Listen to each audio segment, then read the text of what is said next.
right, before I even, get onto this review as a whole, I do just want to make one thing clear. I'm not going to divulge my thoughts or opinions on any of the so-called drama that is rumoured to have happened behind the scenes when shooting this film. This channel has always been strictly for reviews, not for wild and inappropriate speculation or gossip. But that being said, I need to know, did Harry Styles spit on Chris Pine? We saw him come in at the Venice Film Festival, and it looks like he spit something at him, and Chris Pine reacted. But then there's also a theory that says Chris Pine found his glasses, and maybe that's just him reacting to the glasses, and it's just a coincidence that something happened to fly out of Harry Styles' mouth. What happened? The world needs to know this.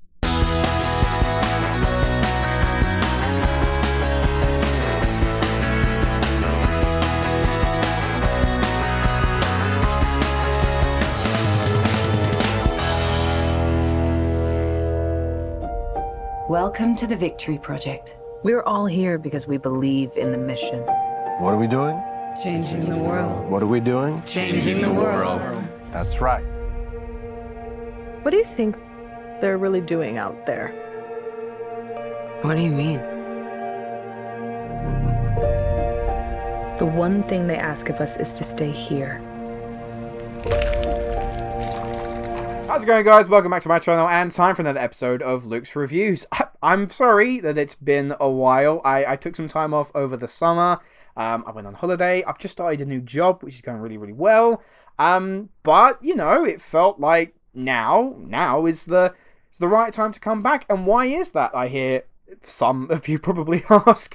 And there's been just a little bit of a hubbub on Twitter and the internet right now over controversy surrounding Olivia Wilde's new film, drama behind the scenes, drama in the press, and if I'm being totally honest, I am actually not here to go into any of that. I just want to know, did the film turn out okay?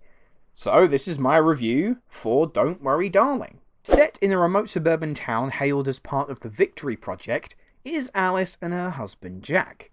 Every morning, just like all the other couples in this town, the wives make their husbands breakfast, send them on their way to work, do all the household chores, go shopping, and then welcome their husbands back with dinner, and maybe some hanky-panky.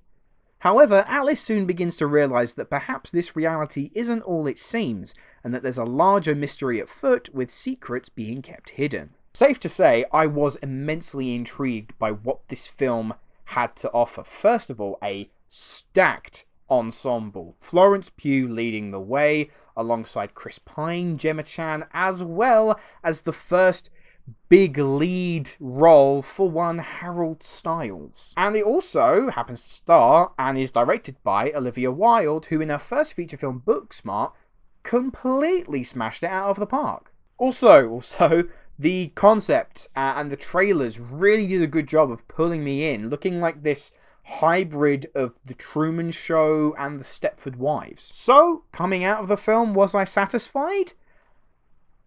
Yes. However, I do think that with all the elements at its disposal, Don't Worry Darling could and should have been a heck of a lot better.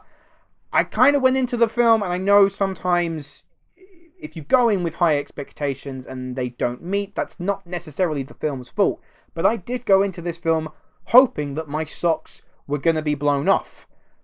And my socks remained firmly on. Starting off with the positives though, and funnily enough, it just so happens to be Florence Pugh and Olivia Wilde. Florence Pugh is continuing her streak of just annihilating Hollywood and forging a path, and she just delivers stellar performance after stellar performance. And as Alice, she immediately gives off this warm energy, making you feel for her, and then even more so when her world is flipped upside down. This is her movie, her control, her pain, her inevitably trying to unravel this mystery, and that is what keeps you going with this film. It's probably the film's biggest success, is that you do end up invested in unfolding this mystery alongside Alice. As for everyone else around her, they are good.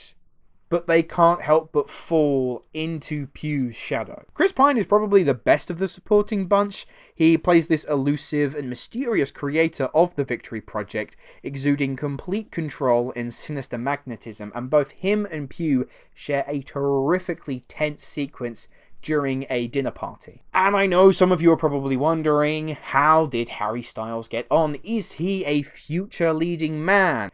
He's fine. At some points, he's pretty good. He's not too bad at what I like to call shout acting. You know, when like an actor gets all pent up and they end up just shouting a lot of their lines. He's alright at that. But in the smaller, subtler moments, that's where his lack of experience really begins to show. I do think he has potential, but like as of right now, no, he isn't the leading man that Hollywood probably want him to be. And I also couldn't help but feel like, what would Shia LaBeouf have been like in this role? I know that there are fundamental reasons why he and the project ended up parting ways.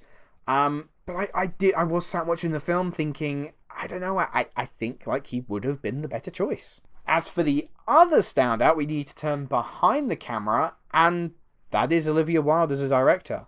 This goes to prove that her direction in Booksmart wasn't like a fluke. She's really damn talented. Her work alongside cinematographer Matthew Libatique produces a gorgeous looking movie full of amazing visuals, and also selecting John Powell to compose your film was a stroke of genius because, and I'm confident in saying this is probably one of the best scores I have heard all year. And the same positivity extends to the production design, the costume design, and the sounds. Olivia Wilde is firing on all cylinders here as a director, and I cannot wait to see what she has up her sleeve next. However, notice how I'm yet to mention the script, because that's where Don't Worry Darling falls down quite a few notches. This isn't a bad script, like far from it, but what it is simple. Given what they had in their arsenal, I was really hoping that Kate Silverman's screenplay would have taken some bigger and bolder swings, but instead it treads down quite a predictable path, and unfortunately as we neared the big reveal, I kind of already saw it coming. The film, well, throughout watching the film, I had like 4 different scenarios running through my head of what could be going on. And by the time they reveal it, I was like, oh, well, that was like the second option that I had in my head. So nothing really came as a shock. And I think that really hurt the film. Because it didn't help that like much of the second act is just full of these hallucinatory sequences that add very little. They're impressive and they're like a little bit disturbing, but they don't add much to the story, especially because that once we do find out what is going on, and I'm not going to give any spoilers here, but it doesn't exactly provide us with the answers that we want. It gives us an overarching answer, but when you dive into the specifics of certain things that happen, it leaves things not open-ended, just not answered. So what we have here with Don't Worry Darling is a classic case of a brilliant premise that comes a cropper to a lesser screenplay. Thankfully, despite its narrative holds, Olivia Wilde manages to salvage the project to at least make it entertaining, and the ensemble, led with much gusto by Florence Pugh, all help keep your investment maintained. It's just a shame that it didn't want to explore anything deeper than merely what was on the surface. So I'm going to give Don't Worry Darling a 6.5 out of 10. Anyway guys, those are my thoughts on Don't Worry Darling. Let me know, have you had a chance to see the film yet? What did you think?